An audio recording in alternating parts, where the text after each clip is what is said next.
سلام دوستان، وقتون بخیر. با یک اصطلاح جدید در خدمتتون هستم. بریم که اصطلاحم رو بخونیم.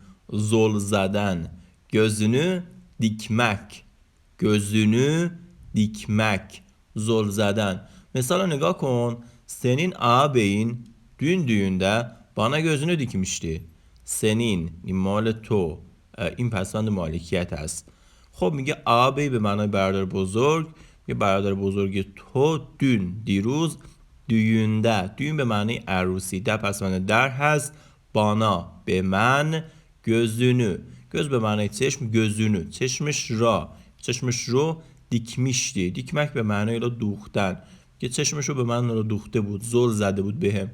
خب در کل میگه senin ağabeyin dün düğünde bana gözünü dikmişti. برادر بزرگ تو دیروز توی عروسی به من زل زده بود. خب دوستان، این از اصطلاح امروزمون. لایک و سابسکرایب یادتون نره.